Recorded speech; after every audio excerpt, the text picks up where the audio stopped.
Hey everybody, welcome to the Patrick Carr Show. I am here at All Phase Construction USA. My good friend Chris right here.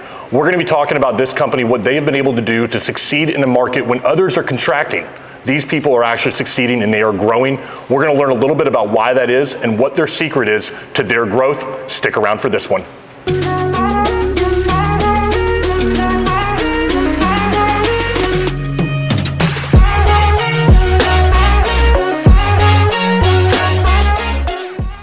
All right, so everybody, as I said, Chris, thank you so much for joining the show today, man. Happy to be here. I'll tell you what, thank you very much for showing us around this place, the operation that you have here, the people. Thanks for taking the time, brother. Oh, we appreciate it. We're happy to have you here. You know, I've been in this business since 2005, kind of learned, was thrown into it after a hurricane.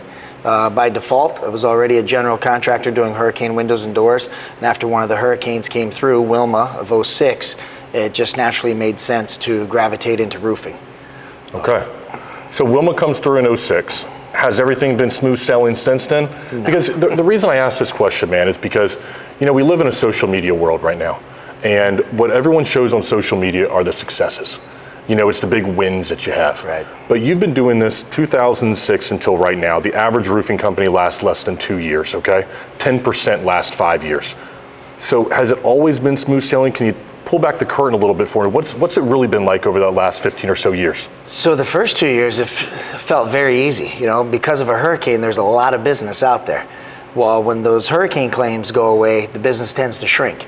And we have had a lot of ups and downs over the years.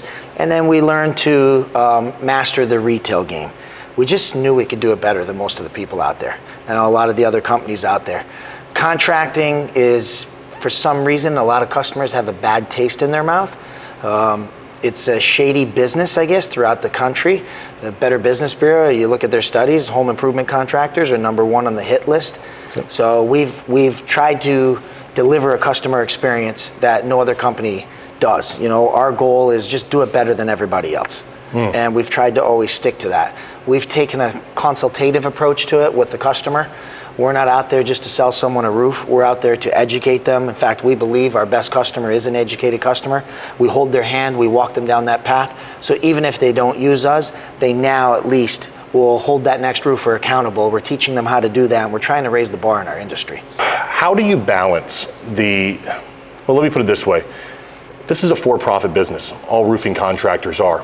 How do you balance educating an individual with making a profit? Because I know there are some roofing contractors out there that are looking at it and going, hey man, I got to turn profit. I got to turn deals. I'm all about educating that homeowner, but we got to make money here. Is there a balance right there that you feel, or where do you think, where do you fall on that? You know, doing the right thing and helping the customer, thinking about them first before we think about ourselves, it all naturally plays out. And it's a win-win-win. That's what we try to create in this scenario. It's good for us as a contractor. We're going to still be in business. We're going to still be there to warranty them. They're going to want to refer us to their friends, their families, their neighbors, you know, and they're going to have the peace of mind that they chose the right contractor. See, I like that. Now, where does this start for you? Because I got to understand a little bit more about you, all right? When we're talking about I know you talk about 2006, man, but what you doing before that? Has it always been the restoration industry? Where's the start for you in this entire thing? No, actually, I went to college for finance. Right out of that, I was a trust officer in a bank. Okay. Realized right away I was not an office person. Didn't want to be in an office. Eventually got into the gym business. Okay. I was running a health club. I then was sales manager and then general manager. Then was given an equity in the business.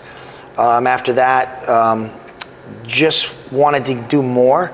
Thought I'd go back to being a stockbroker or something where there was good financial sales and it could generate a lot for myself, and became a day trader. Interesting. And as a day trader, I relocated to Boca Raton, Florida, and from there, loved it. Was a great business. Loved working for myself. Was very disciplined. Put in the work. Put in the hours. And when everything changed, when it went to decimalization, and all of the algorithms that came into trading, we lost our edge, what we thought was our little niche, and how we made our money. And when that edge went away, as well as a lot of the money went away, it was time to do something else. You've got a very competitive market down here now. You've built your way into a market, then you relocate to Boca Raton, which probably at the time you didn't realize, one of the most competitive markets in roofing that there is. I know you talk about educating the homeowner. Do you think that is what has given you the leg up on the competition out here? Or is there a combination of things that has allowed you to succeed when maybe others have not? I think it's a combination of things. The approach we take, I'm also a certified energy rater. More than just putting a roof on, there's so much more that goes into the house. The proper sealing of the windows, the doors, in roofing, venting it properly, all of these things matter. So it's not just selling someone a roof and putting on a roof. There's so many components that go with that roof that we're not touching that need to be addressed. And I think those are the little differences that separate us from everyone else. I want to dive into that a little bit of the differences, okay? Because I was a time, I worked for a company that rhymed with Casper, okay? And they work here in the Florida area, and I headed up their tile division for sales, all right? Okay. And so I remember going through the process of sales with those individuals, and I remember at the time it was much more of a sell at any cost. We're going to go in there, let's get the claim filed, get the claim over to an attorney, let the attorney battle this thing, and get the claim approved eventually somewhere down the road. It was just a turn and burn type of mill attitude, okay? Right. From seeing a little bit of your training, you don't strike me as that kind of company here. Can you walk me through what you're teaching your guys when, not the secrets, but the demeanor, the attitude, what you want them to be when they step in front of a homeowner or a business owner? So our sales start out with really educating them on the total approach of their roof. Most people need a new roof now. Our state's in trouble in Florida. There's only 3 insurers left in the high velocity hurricane zone. And it sounds like they want to leave too. So insurance companies right now are forcing people to replace their roofs, even when they don't need it yet, only because they want that new roof onto the new codes. So understanding these codes, understanding some of the upgrades you can do, and the only time you can do it is when you're re-roofing, can really help lower a person's insurance. So a lot of the times you're better off spending an extra $2,000 up front to do some of these upgrades to save $2,500 a year off your premium over the next 25 years of that roof's life. So it considerably can save a person a lot of money. And when they're educated and they understand that, sometimes it's a little better to spend a little bit more now to save a lot of money over the life of that roof. I understand. So let me ask you this question though, because when you're talking about upgrades with a homeowner, I've got to think, we talked about roofing contractors already being somebody they don't trust. Right. How do you build that trust with a homeowner? Because I know you're trying to do things the right way. You're teaching your guys to do things the right way, but that homeowner maybe has it in their mind that they're just trying to upsell me on something I don't need. Where does that trust, how do you build that with that homeowner when you're right there with them? Actually, that's really easy, because a lot of the times we tell them, hey, don't take my word for it. We give them their homework. Call your insurance agent, tell them you're going to get a new roof and we want to do these upgrades. How much more money can it save you if we do these certain items? And a lot of the times, we actually underestimate what those savings are, because it looks better when it comes back and their own insurance agent said, yeah, if we do this, it will save us this much more. In fact, it'll save us more than you told us. So let's talk about that when it comes to the industry though, all right? You're talking about insurance. I understand what you're saying. I have lobbied in Tallahassee, member of the Restoration Association of Florida. Regardless of what roofers believe, there is going to be changes unless some things start to happen here. You can put the blame on insurance companies, we can put the blame on bad contractors, but there is a problem in the state of Florida, Absolutely. In my opinion. Can you give me an idea of what your thought is about where this industry stands in Florida? And even if you have some ideas about what could be done better to really help this industry that maybe people in other states don't know where this is going. Well, I understand where the insurance companies are coming from. The codes in Florida change every 3 years. These last 9 years of code changes were substantial. The uplifts are different. The way we put the roofs on are completely different. So from an insurance company standpoint, if someone has a new roof on to today's codes, they are less likely to sustain damage in a hurricane. So that's huge. So the insurance companies know that. That's why even if a roof is near its end of life, according to them, it's more to get someone to put a roof on to not have the damages that they used to have. So an insurance company is limiting their liability in that aspect.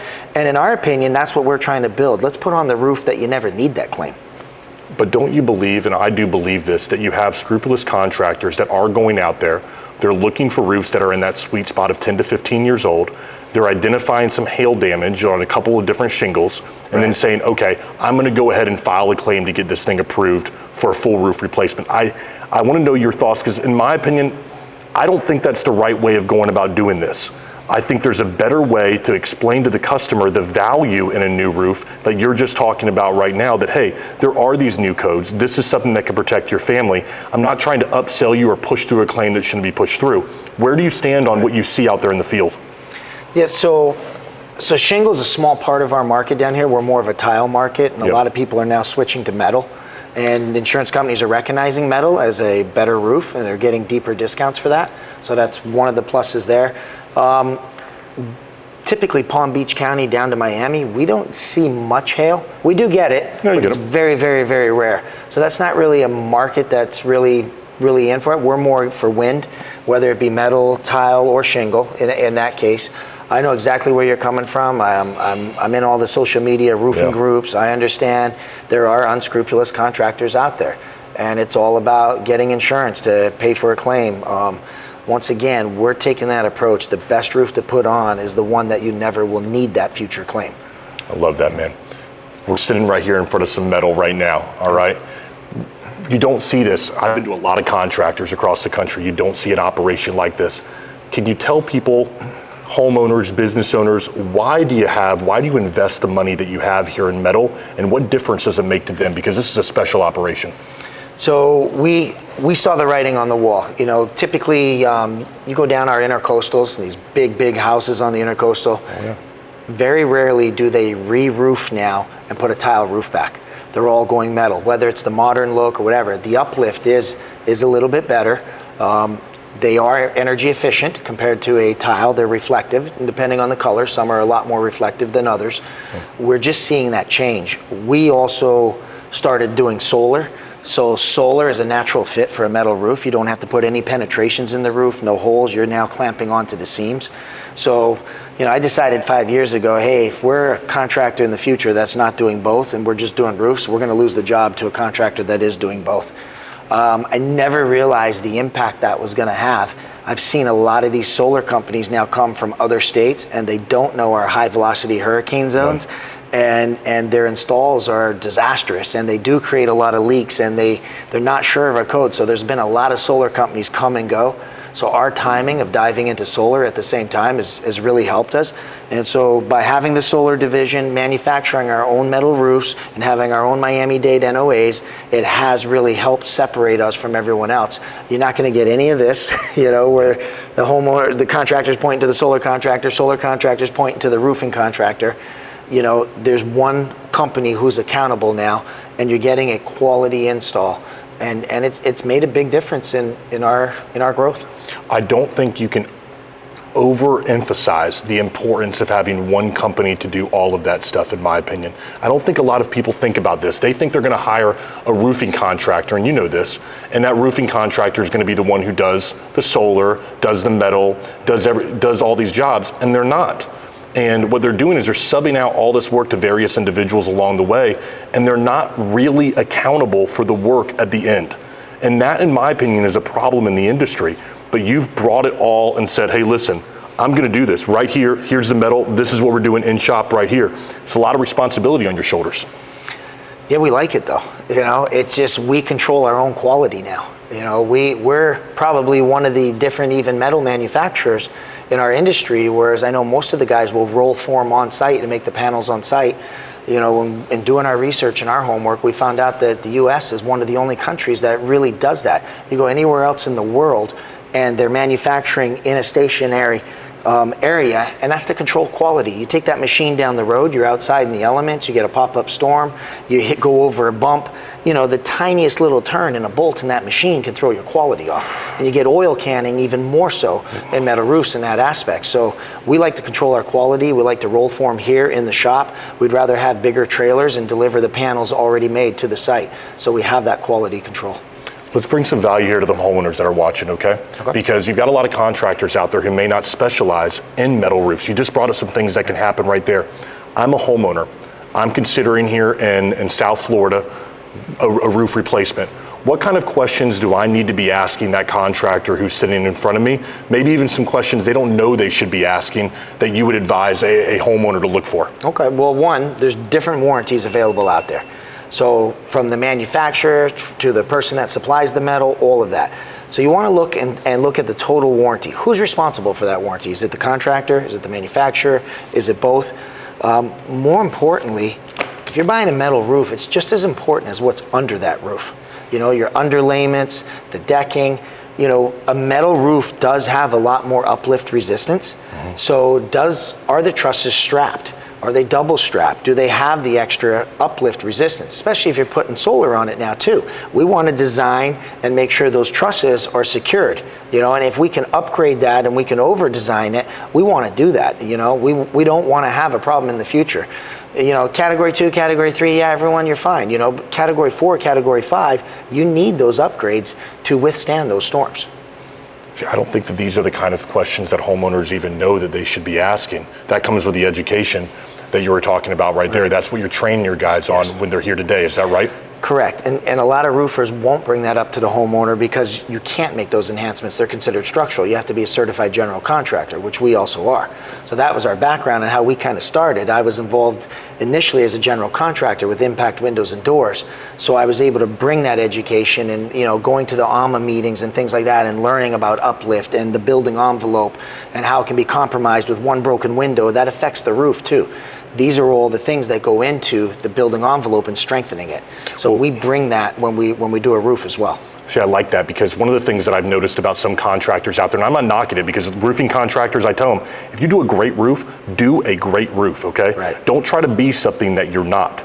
But on that same token, I think you might agree with me that oftentimes if you do have substantial roof damage, there are going to be other things that might be damaged in the process. Absolutely. So, you know, having the ability, and, you know, I don't know everything about your company yet, but I think what you're telling me is that underneath one umbrella, underneath one roof, you can fix those issues for that homeowner with the accountability on your shoulders instead of trying to pass this off to various individuals. Do I understand that? Absolutely. That's exactly. And I think that that's what homeowners need to understand.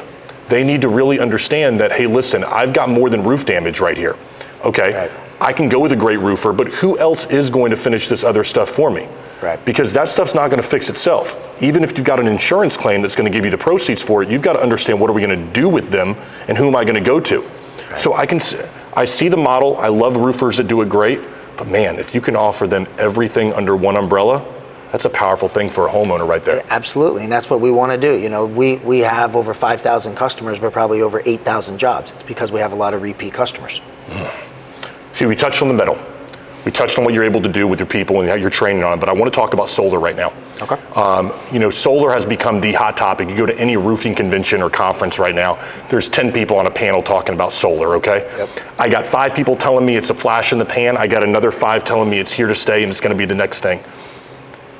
Where do you stand on it? How does it, especially being, you might be in the solar capital of the country right here in South Florida. Talk to me a little bit about solar and what it's meant to your company and the people of this community. So I feel like I was ahead of the curve. I became a certified energy rater 12 years ago. I started looking into and trying to figure solar out then. I have it on my own house, did my own house, installed it myself just because I wanted to learn it. I'm a very hands-on person. 10 years ago, even 5 years ago, the cost of solar wasn't there yet. It still didn't make sense. Now, because of technology and how it's caught up, the cost of solar panels have gone way down. So it's finally hit that tipping point where financially it does make sense now. We're not a state where we pay a crazy lot for electric, True. like some of these other states, but we hit that tipping point now where it makes sense now because the cost of solar has gone down so much that if we are able to show a person a rather short-term ROI, and I don't even like to look at the ROI, but it's now 7 to 8 years for a break-even point. What we try to explain to them, it's a bill they have to pay. If you don't pay your power bill, they turn the lights off. So it's a bill you have to pay anyway. So even if you financed it, as long as that bill is substantially less, you're coming out ahead. You know, our local FP&L has already announced a 20% rate hike over the next 2 years, so we know that's going to continue to go up. Whereas if you can lock in and own your energy, you know, you're going to be ahead of the curve. And with what inflation and fuel surcharges are doing in this current market now, it financially, for the first time, it really makes sense. And we're the Sunshine State. Yeah. We should have a lot of it. Now, how does it work though? Is it right for everybody? Or is it right for most people in the Sunshine State? Talk to me a little, because I hear stuff about battery packs now. I hear, you know, some things that are changing. Is it right for everyone, every homeowner now? No, it is not right for everybody. If most of your roof is a north-facing roof, the panels aren't going to be efficient. If you have a 2-story house, you're probably not going to be able to cover most of it. We have a bill that's up for vote right now. We're not sure if DeSantis is going to vote it in or not, that HB 170. If that passes, starting January 1st of 2023, everybody who has solar on their roof now is grandfathered in for the next 20 years. After that, the net metering is going to change. The amount that you send back to the grid, you are not going to get that same amount back for the same dollar amount. So that is going to change. And after January of next year, if that bill passes, the only way solar is going to make sense is to add battery backups. And I'm not sure if that ROI is going to be there again for that first 7 to 8 years to get that return on your investment now. I mean, I do believe that technology has gotten better. I think where the misconception about solar comes in is when you have reps out there that are pushing it to people who either are not going to be able to get that net zero with the bill. And so they end up paying this thing off for an extended period of time. And I think that ends up hurting some people. You've got to have the right home and you've got to have the right situation to make something like that happen. You have a lot of solar companies that are hiring outside sales reps. Absolutely. And they're giving them what everyone knows is the famous red line. If they sell above a certain amount, that's all that outside sales rep's money. He's not part of that company. He's not part of that culture. He's out there for himself, and some of the prices these guys are selling at is, in my opinion, it's ridiculous. I mean, the ROI doesn't make sense at the prices they're getting it at. There is still a good, healthy profit margin in selling at a fair price, and a lot of the companies aren't doing it. I don't know if they're relocating from other states and they're used to selling a lot higher out there, which at their higher energy rates, it makes sense. But you know, that's why we like having a customer. If we're doing their roof and their solar, you know, they know they're getting a fair price with us. You know, and I've seen some of the pricing out there, and I just, you know, I wouldn't want to charge someone as much as they are, because then financially it doesn't make sense and you're not doing the right thing, and it only hurts our industry and it gives contractors a bad name. Yeah, you know, I kind of look at this situation. In the short run, it might work for your company, but it is going to come back at you. It will. It always does in the end. And you know what? That customer who you thought, you know, hey, listen, I sold them something and 2 years down the road is not happy with what they purchased. That's a tough situation right there. They're going to talk to other people about that. That integrity has got to be there right from the beginning. Let's flip over. We've talked about a little bit of the metal. I want to talk about your commercial though, because commercial is something that a lot of people steer away from. I see guys that make their whole entire business on residential insurance work, and they never want to touch commercial. And yet they will, and I've seen this happen, take a commercial job because it's a big dollar bill. They see it and they're like, well, I can do that. It's a commercial job. I mean, I do a bunch of residential. I can do commercial. It's a different animal all the way around. Tell me about some of the work you've done in the commercial side, because you've got some amazing properties around the South Florida area that you've been able to help. Is that something that you just evolved into? Where did it come from? Yeah, so actually, my first year we started doing, I guess, commercial multifamily. Yeah. So, I mean, a shingle roof's a shingle roof. It's just bigger. Tile roof is just bigger. However, when you get into certain commercial flat roofing and some of those systems, okay, it can be intimidating.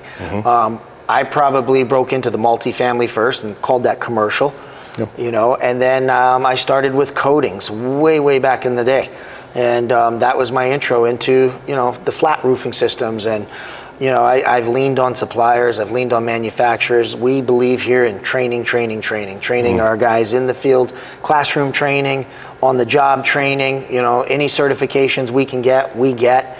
And we believe in that. And so, yeah, we've made a nice little niche for ourselves now with learning how to handle those larger projects. You know, there's a lot more babysitting that needs to be done on those jobs, a lot more project management, a lot more flow and coordinating of deliveries, you know, the crews, the timing, and managing not the buyer's expectation, but the people who live in these places. Sometimes they're just tenants, you know. So, you know, we've learned how to really navigate that market. You know, we do like to right down from sending notices out in the neighborhood to knocking the doors a week or two before we're getting to their house to explain them the process. Hey, here's what's coming. Here's where we're going to be. There could be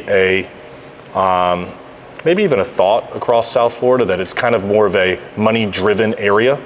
Can you talk about, just kind of you live here, you work here. Mm-hmm. Is there a commitment to the community around here, and where does that start and end for you? Yeah, so we've made it a big point to actually give back. We believe in giving back to our community. We ask all our employees once a year to dedicate a day, and we go help and build a house for Habitat for Humanity. We give to some of our local charities. We're really getting involved now with veterans and trying to make a difference with them. We offer discounts for veterans, obviously. We thank every one of them for their service. We're happy to help out if we can in those aspects. And we really are trying to make a difference, so everybody knows that, when they buy a roof from us, it is helping the community. We are going to give back in some way. I took a book out of Marcus Lemonis, and he said, this is what he did with his people and his employees. He makes them take a day off, 3 times a year, and it's their choice, and they can go help a charity or something, but they have to dedicate themselves in their service for those days, and we will pay them for that, for that time off. And we believe in that. It looks good for us as a company, but it changes that person as an individual. That's when awesome. You can go and dedicate your own time and help others who are in need, it does change a person, and it makes a difference. That is special, man. And you're right, there is not enough of that, because I think there tends to be such a focus on the bottom line, the dollar, you know what I mean? How much money can we generate in this amount of time, in this quarter, in this month? What is a sales rep? What have you done for me lately? That whole entire, that rat race, let's put it that way. Right. Perspective sometimes is very key, because if you take that time and you're like, man, you know what, listen, I didn't close a deal last week, but look at this damn family, man, they lost it all.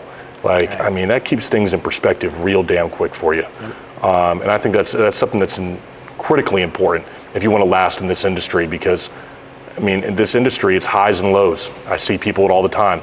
They're the big wins on Instagram, and then 2 years later they're out of business, or they've moved on to be a sales rep somewhere else. It's unfortunate. One thing that I'm passionate about, I'd like to know what your thoughts are, is the people on top of the roofs. I go to these conferences, and I'm sure you've been to them, you know what I'm talking about. And I don't see much representation for these individuals. I see a lot of roofing contractors pull up in their Raptor trucks, and they go to the clubs afterwards. And I think to myself, man, these guys are the hardest working guys on top of these roofs, are making it all possible. Can you talk a little bit about, what is your approach to the people that are putting on the roof? How does that process work in your production team? So I have project managers on every job, and I empower them. That's their crew. They work for them. They either make their job difficult or they make their job easy. And I encourage them, take care of your crews. It's amazing that our project managers have special bonds and special relationships with our guys that are in the field and on those roofs. Sometimes it's just a 12-pack of Coca-Cola at the end of a day.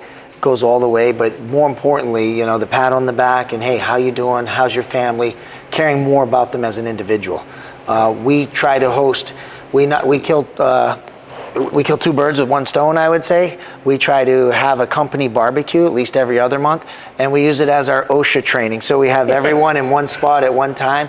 We can have a little 15, 20-minute meeting, and then we're barbecuing and we're playing cornhole. Yes, great. And it's just good. It helps our sales interact with their crews. They can let them know, what they're appreciative of, and we're trying to create that environment, and we're trying to get better and better at it too, and do more of it. Do you think that that's what I think that's an immediate thing this industry could begin doing for your company that's doing, $2 to $5 million a year? If you want to improve, get your guys together once a week, man. Actually get them together. Your sales team isn't more elite than your production team. Get everyone together to be able to have communication face to face. I think there's a disease that can sometimes set in within a company that production team's not doing their job, or this team. Hey, let's have a conversation about it. We work for the same company. Why don't we get together and have that conversation together? And a lot of suppliers will help roofing contractors. They don't realize it. You can tell them, hey, we want to do some more hands-on training and we want to have a barbecue. Will you guys pitch in and help sponsor it? And most of our suppliers are more than happy to do that. Yeah. You know, and you can take a barbecue to the next level with the help of a supplier. It does make a difference. And that's, at the end of the day, that's what the crews remember. You're right, they do. Yep. And I think that that's where you're able to build that relationship.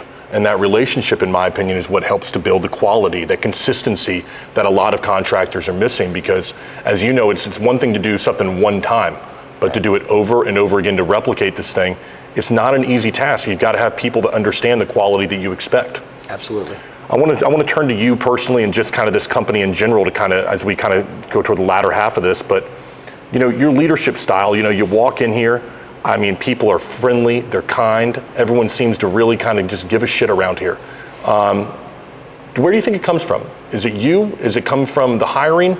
And if so, what do you look for and what have you tried to build around here when it comes to your culture? So we're big on culture. We've always said we want it to be a fun place. A lot of us hang out in the evenings and on weekends together. You tend to hang out more with your work family than you do your own family. You're with these people all day, so hey, let's make it fun. As long as everyone's doing their job, you know, we have fun at it. We really do, and it shows. I think it will show in here. We joke around with each other. We have pranksters. You know, we get along good. I probably see my work family more than I see my own family. I mean, it's a fact. So we want to enjoy it. We want to have fun. I think it shows, you know, and we have each other holding each other accountable. Yeah. You know, if someone's out of line, I don't have to be the one to speak up. You know, it's the other people that are going to do it, and everybody holds each other accountable. Now, me and you met at a Roofing Insights retreat, you know, just trying to recharge the battery, get a chance to get to know y'all. And I want to talk a little bit about the industry, because whether you like it or not, this company is becoming a leader within this industry. And some of the changes that you would like to see as you continue to grow, as this company's reputation does, what would you like to see change within this industry, or perhaps a misconception that you guys are like, hey, listen, we need to tackle this thing. We need to get in front of this thing as an industry right now? So we are trying to raise the bar in our industry. You know, you won't find any of our guys ever wearing shorts. You won't find them wearing jeans. You know, we're trying to be, I guess, bring the respect level up, you know. There are a lot of those shady companies out there, you know, after storms, the storm chasers, as we call them, that'll waive the deductibles, this and that. I see a lot more accountability now on social media, and a lot of people calling these guys out now, which I'm happy to see. Yeah. A lot of guys share their work now with pictures and videos. A lot of roofing contractors helping other contractors. You know, it tends to help now with the whole social media that we have going on in these retreats. I love to teach. I love to help other guys. They're not in my immediate market, so I benefit from helping them and raising our industry standards. It's only better for everybody. It's better for the contractors, and it's better for the end user, as the customer. It really is, man. When more people can get together and raise the industry standard, everybody's going to win if that's the case right there. Yep. What advice would you have? You've got contractors out there right now, and I've been to these conferences. I see drug use a lot, people extreme highs and lows on a roller coaster. What advice would you have for these contractors, man? They're struggling. Maybe they're finding their footing, and then the next month they're not. How, you know, to turn that corner, to help, what immediate advice would you have to somebody that was sitting right in front of you or there in one of your training sessions? I'm going to say what got me out of the good year, bad year is processes. You got to have a process. Anything you do in your company, if you can repeat it, you can make it a process. You got to have that structure. You got to have that process. And from there stems your culture, and everybody has to understand your process, and they have to understand your culture. And you got to grow it that way. I don't know if I actually experienced that earlier in my career. I had partners, and after the hurricane, I don't know if first time they probably made some serious money in their life, and nobody gave them coaching or training for that. Money's never been my motivator. It's never been why I do it. But I've seen guys fall to alcohol abuse, drug addiction, things like that. I mean, it's a very disciplined game, you know, and part of your process is your discipline. So I don't want anyone to forget or to miss what you just said right there. process before culture, everybody, all right? If you don't do that, then what you have is chaos. You have individuals taking things into their own hands, and that's not the way you want it. That's not going to be a consistent product that's going to be delivered. So that process before that culture is always going to be key, in my opinion. For me, I'm going to take a little bit of that myself, because we could do better on the processes within my company, and that will help to build that culture that's consistently over time. Absolutely. I want to end by a couple different things right here. So first, talk to me a little bit about what you guys do here on a daily basis. I mean, you've got the warehouse, you've got a huge operation going on right here. How does this all work together for the benefit of your consumer, your homeowner, your business owner? Because there seems to be a lot of different hands right here that are helping to benefit them right now. Absolutely. So, for one, we're fortunate enough to be in a position where we could get a bigger building. With that, we are able to order more in bulk, helps lower our costs and bring it down. We're able to have inventory in a time where it's hard to get materials. So the most important items, we always extra order, on every job, and then we warehouse it, so we're able to pull from our inventory. We created a showroom for customers to come down. So a lot of the time, especially in commercial roofing, it's more important than anything. You typically go to the building owner, you inspect their roof. We try to get them to come to us then. We keep a sample of what we're going to actually put on their roof, so we can let them touch, feel, see it, show them where it all comes together. That was a big difference for us, whereas every other contractor tries to go back to them again and sell them the job after they've inspected. No, come learn a little bit more about us, see us, see where we are, see what's under our roof, come meet some of our people. I think that makes all the difference in the world in building those commercial customers, and it does make a difference. I used to be that guy to inspect the roof. Okay, I'm gonna go prepare everything, and then I would go back and try to present it to them again. I don't do that anymore. Now I try to get them to come to us. I almost insist on it every time, unless they're far away or something like that. No, I really want you to touch and feel the differences in good, better, best, and I want you to understand it, and I want to educate you on the process. And a lot of the times, if we can get them here, we've sold them, They buy our value, they buy our culture, they see we have a process. Yeah, I love what you're saying right there, and I mean, I'm sure this, being a little bit of overhearing what you were doing with the training, building that value with that customer, whether it be inviting them here, whether it be showing them the good, better, best, the things that they're able to do to bring that value, instead of just trying to push through claims, instead of just trying to say, hey, listen, trust me, you're actually giving them value. You're saying, hey, listen, this is what you're going to receive for this. This is why you need to be doing this. I'm educating that individual to show them right away, hey, I'm in your corner, man. I'm not trying to just make a buck here. I'm literally in your corner to help make this happen for you. Yep, every commercial roof that we sell, we tell them, hey, we're partners now. We're going to maintain that roof, we're going to put you on a maintenance plan, and we're there every year. So I'm going to do everything I can to make sure we're not going to have future issues. So that's my final question here for you. I'm glad you brought that up. Maintenance, okay? You hear a lot of the stuff where people talk about, a 50-year warranty on this stuff, and I think to myself, 50-year warranty, come on, man. Like, really? But what you guys are doing right now is something special, because you are actually out there and you're doing, I don't want to put words in your mouth, but to explain it to me, you're going out there on a regular basis with your customers and helping them, right? To make sure that, hey, listen, this roof is being maintained, and that you're going to get the full life out of your roof. Well, and we document everything with software now and in photos. So we try to get a pre-hurricane inspection always. So if there is a storm and there was damage, it's much easier to prove that in a claim. Hey, here's photos dated, in May, and here's the storm hit in July, and look at the difference. It just makes the claims process that much faster too. So that helps. Every roof, I don't care what type of roof it is, should have maintenance on it. There's pitch pans, caulking, those things, they don't last the life of the roof. It might not need it in the first 5 years, any of that, but it just needs an inspection at least. We don't charge a lot for it, we make it very inexpensive, so they want to do it. And we, typically, I don't offer warranties unless they do it, because I look at it that way. You want me to warranty your roof and be a partner in your roof, I want to get on it every year. And it's going to benefit you, and I'm going to be there if there is a hurricane or there is a storm. you come first, and it's going to help the process go much faster if that is the case. Listen, if it was free, then there's not going to be any value to it. I'm going out there, I'm performing work, I'm going to give you a real inspection. You're going to make sure that caulking's right. You're going to make sure there's no water intrusion. That's not free. Right. Okay, but if we make something that's affordable for an individual, then when they go back, then hey, listen, okay, I want that. It makes sense to me because you've built the value in it. And I understand that it's affordable because I'd rather have that than to have that water intrusion and need a full roof replacement because it's just something that was small. Right.